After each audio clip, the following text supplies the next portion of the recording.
গতকাল পার্লামেন্টে বিহারের সাংসদ নিশিকান্ত দুবে যে দাবি জানিয়েছেন ইন্ডিয়ান টেরিটরি মুর্শিদাবাদ মালদা এবং ঝাড়খণ্ড বিহারের কিছু অংশ নিয়ে, এই দাবি আমি অনেক আগেই তুলেছিলাম। 2022 সালের 18ই আগস্ট আমি স্বরাষ্ট্রমন্ত্রীর কাছে আবেদন জানিয়েছিলাম যে মুর্শিদাবাদ জেলায় যেভাবে অনুপ্রবেশ ঘটছে বা মালদায় যেভাবে অনুপ্রবেশ ঘটছে তাতে আগামী দিন নিরাপত্তা বিঘ্নিত হবে। যারা আমাদের দেশকে আবারও ভাগ করতে চায়, ভাঙতে চায়, সেই শক্তি বাংলাদেশ হয়ে ভারতে প্রবেশ করছে, মুর্শিদাবাদ মালদা হয়ে সারা দেশে ছড়িয়ে পড়ছে।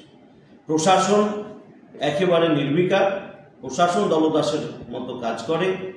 যে রাজনৈতিক দল বাংলায় রয়েছে তাদের মূল লক্ষ্য হচ্ছে ক্ষমতায় টিকে থাকা, দেশের নিরাপত্তার কথা তারা ভাবে না। এই কারণেই আমি চেয়েছিলাম যে দেশের নিরাপত্তার স্বার্থে মুর্শিদাবাদ, মালদা এবং ঝাড়খণ্ড বিহারের কিছু অংশ নিয়ে যদি আমাদের কেন্দ্রশাসিত অঞ্চল করা যায় তাহলে দেশের নিরাপত্তা সুরক্ষিত থাকবে, মুর্শিদাবাদ জেলা বাঁচবে, মালদা বাঁচবে এবং আমাদের ভারতবর্ষের যে আমাদের সার্বভৌমত্ব সেটা রক্ষা পাবে।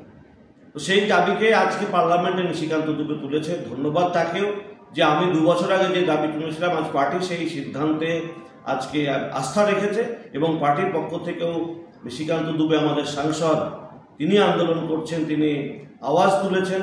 আমার বিশ্বাস আগামী দিনে কেন্দ্রীয় স্বরাষ্ট্রমন্ত্রী এই আওয়াজকে প্রাধান্য দেবে এবং এই যৌক্তিকতা আছে এটা বিচার করে তিনি ইন্ডিয়ান টেরিটরি দিয়ে দেশের নিরাপত্তাকে সুরক্ষিত